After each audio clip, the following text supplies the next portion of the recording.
Hello there. I would like to introduce the 6 types of assessment. We're about to discuss its function and significance. How do you use the different types of assessment in your classroom to promote student learning? School closures and remote or blended learning plans mean that it's more important than ever to understand student knowledge and the learning process. Students need to recover lost skills and continue to learn. And you need to know how to make your lesson plans effective. So, assessment can be difficult to structure properly and time-consuming to grade. And as a teacher, you know that student progress is not just number on a report card. There's so much more to assessment than delivering an end-of-unit exam or prepping for a student's standardized test. Students help shape the learning process at all points and give your insight into student learning, as mathematics educator Marilyn Burns put it. Making assessment an integral part of daily mathematics instruction is a challenge. It requires planning specific ways to use assignments and discussions to discover what students do and do not understand. The insight we gain by making assessment a regular part of instruction enable us to meet the needs of the students who are eager for more challenges, to provide intervention for those who are struggling. What's the purpose of different types of assessment? Different types of assessment help you to understand student progress in various ways and adapt your teaching strategies accordingly. In your classroom, assessment generally have three purposes. First, assessment of learning. Assessment are a way to find out what students have learned and if they're aligning to curriculum or grade level standards. Next is assessment for learning. Assessment for learning provide you with a clear snapshot of student learning and understanding as you teach, allowing you to adjust everything from your classroom management strategies to your lesson plan as you go.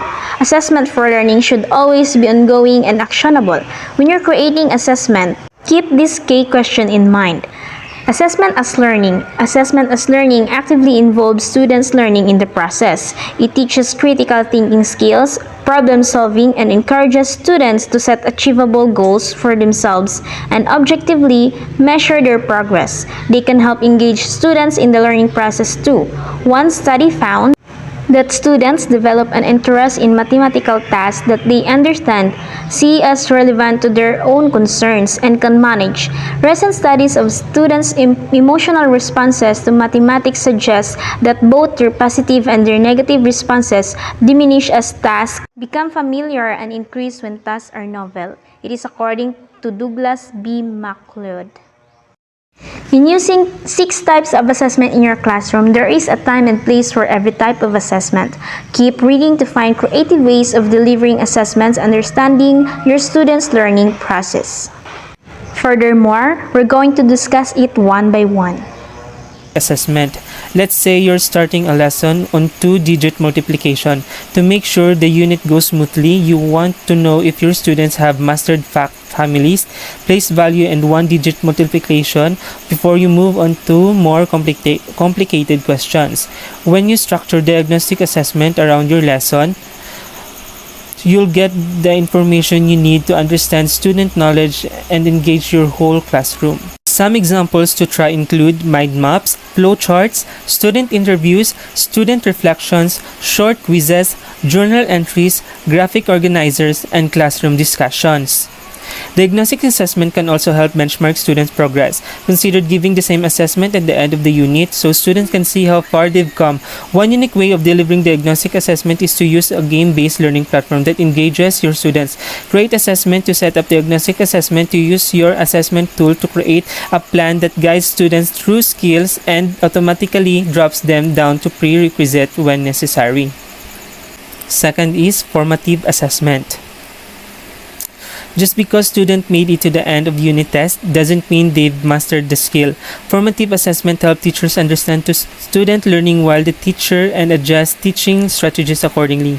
Meaningful learning involves processing new facts, adjusting assumptions, and drawing nonsense conclusions, or as researcher Thomas Romberg and Thomas Carpenter describe it. Current research indicates that requires knowledge is not simply a collection of concept and procedural skills filled in long-term memory.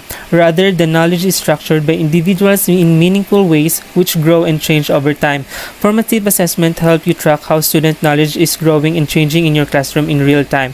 While it requires bit of a time investment, especially at first, that gains are more than worth it. Example of formative assessment include portfolios, group projects, progress reports, class discussion, entry and exit ticket shorts, and regular quizzes. When running formative assessment in your classroom, it's best to keep them short, easy to grade, and consistent. Introducing student formative assessment in a low-stakes way can help you benchmark their progress and reduce math anxiety when a big test days rolls around. Third is summative assessment. Students completing a standardized test. Summative assessments measure student progress as an assessment of learning and provide data for you, school leaders, and district leaders.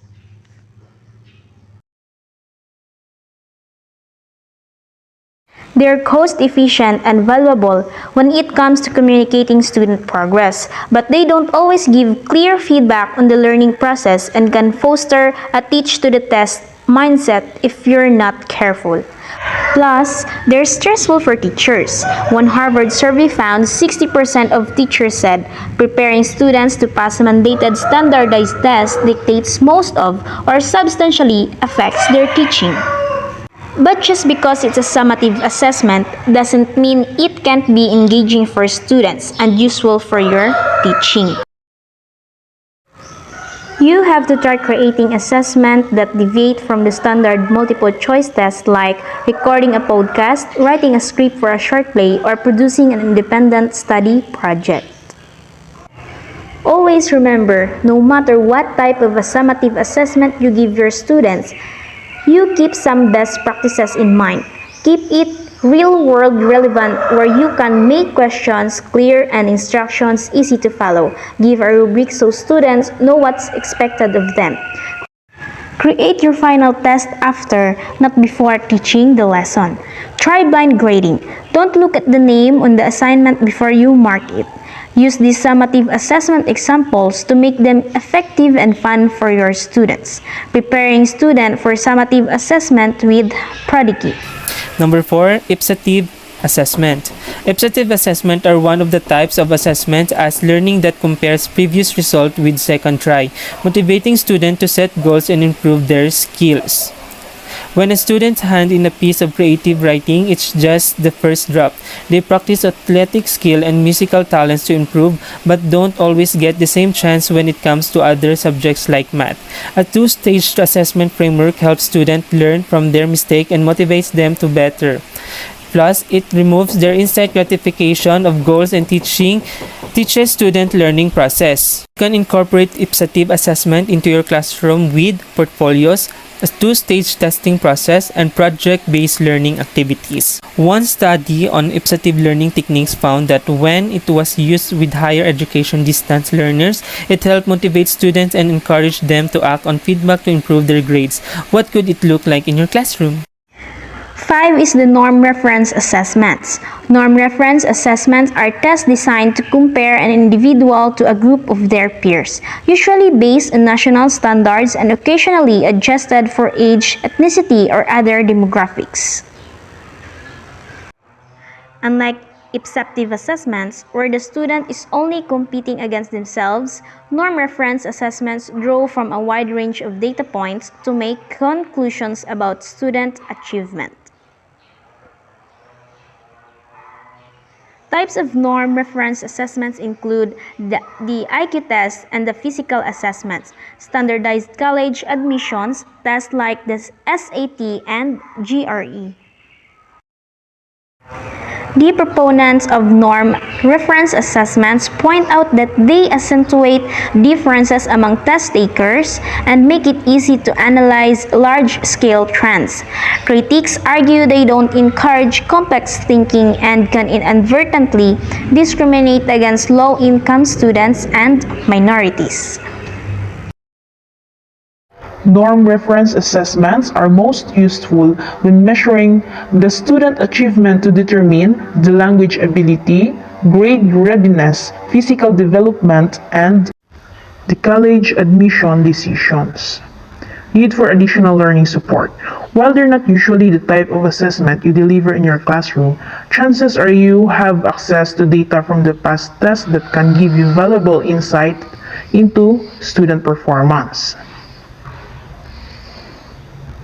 6 is the Criterion Reference Assessment. It is to compare the score of an individual student to a learning standard and performance level, independent of other students around them. In the classroom, this means measuring student performance against grade level standards and can include the end of unit or final test to assess student understanding.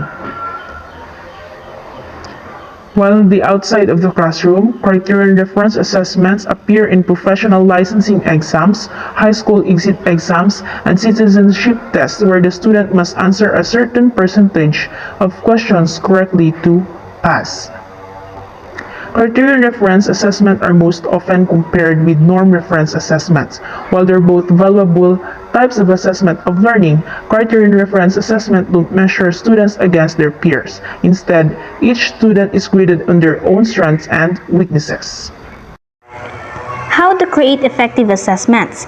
You don't want to use a norm reference assessment to figure out where learning gaps in your classroom are, and effective assessments aren't the best for giving your principal a high-level overview of student achievement in your classroom. When it comes to your teaching, here are some best practices to help you identify which type of assessment will work and how to structure it so you and your students get the information you need. Assessments for learning should always be ongoing and actionable. There are lots of ways you can deliver assessments for learning, even in a busy classroom. For now, just remember these assessments aren't only for students. They are to provide you with actionable feedback to improve your instructions. So I hope you learned a lot in our discussion today, and thank you for listening. Have a good day.